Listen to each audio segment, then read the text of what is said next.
มั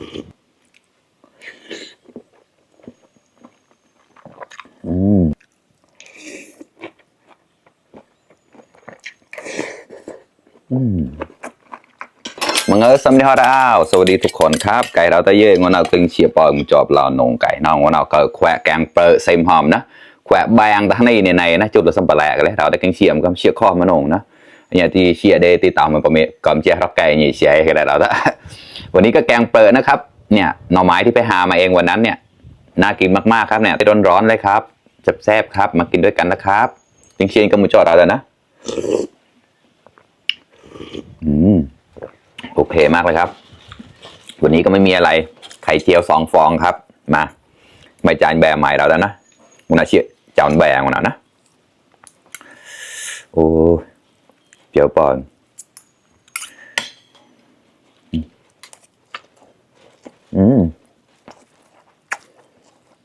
แค่ไข่เจียวก็อร่อยแล้วดูเชี่ยแควนไม่จานกับราวอย่างเราแล้วตักใส่แบบนี้เลยจุดเดือดสำหรับแค่ปลาตอแต่ในนะกว่าแล้วกว่า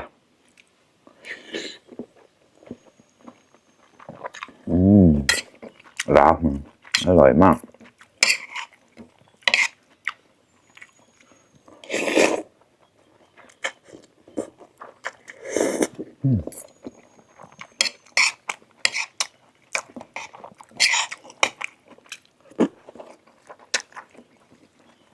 เชื่อไม่แจ้งปากมากับเราเลย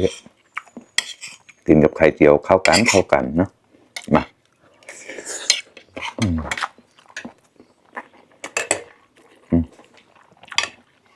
น่ารักเชี่ยข้อมาขออร่อยมากนัวนะแซ่บครับเซมหอมเนื้อเซมลาวมาครับโอ้ยเข้มข้นจัดจ้านก็ได้ละ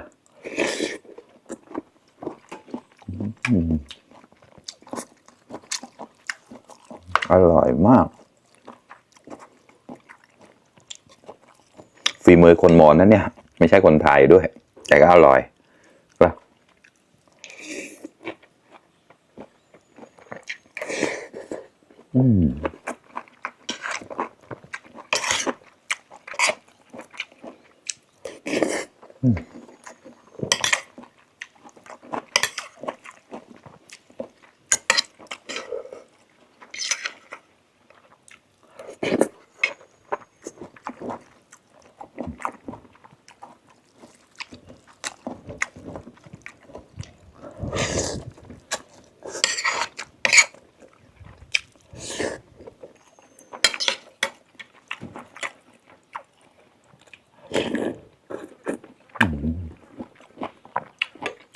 แบงต่อ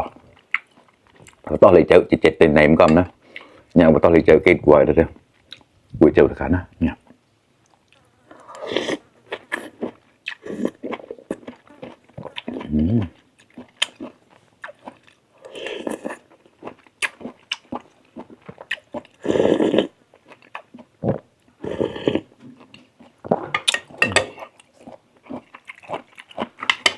đang ngồi nhịp xếp lại để xếp quầy đó tại cho này xếp lại xếp cả hết ạ xong lại khả nè mẹ làm sắp xẻ hết ạ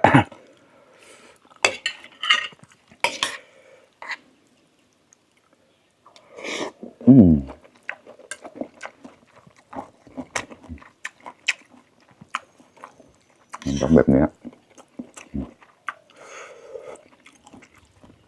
กว่าแล้วกว่ามาครับเพื่อน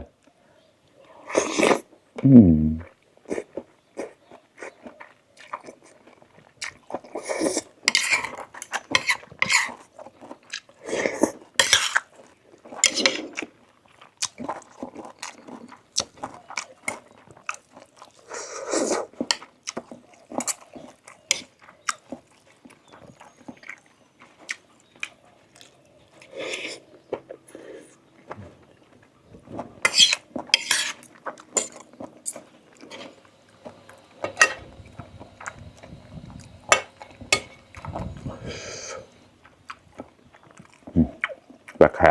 เนี่ยพักขานะเซมิซานกกเฉียบ để cột tôm cái bầu như vậy cũng đượcจะเซมนกนะกกชะอมนะ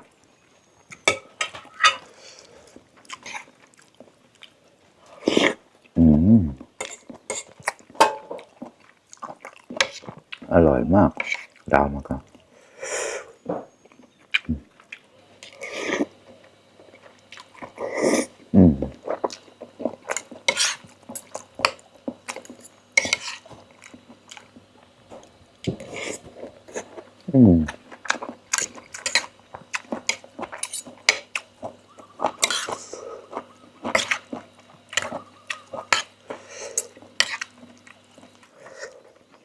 Kelar ada kelar.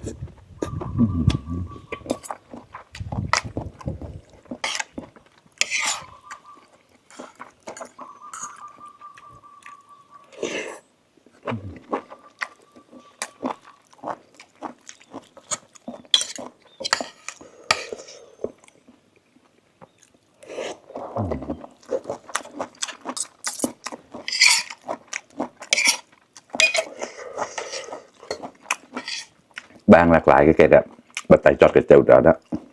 หน่อไม้หามาเองครับชอบเท่าไหร่ก็ใส่ไปเลยครับเนี่ย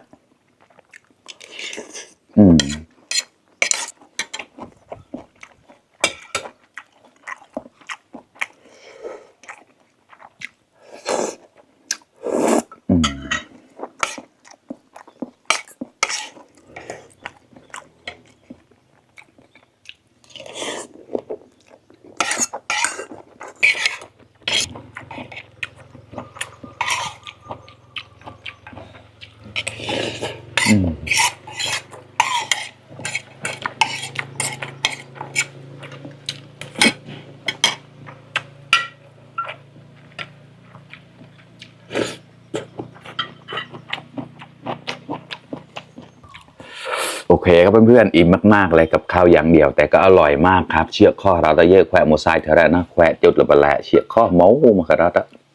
พอมาแกลบเตียงๆเลยนะขอบคุณเพื่อนๆที่เข้ามารับชมทุกคนนะครับฝากเป็นกำลังใจให้ด้วยนะครับให้ได้ไลค์ได้แชร์เนี่ยเราต่อแต่นามูชิปลันติมังจะไม่เปิดอย่างนะเด็บกอมซอสเขาต่างกูนราวบ๊ายบาย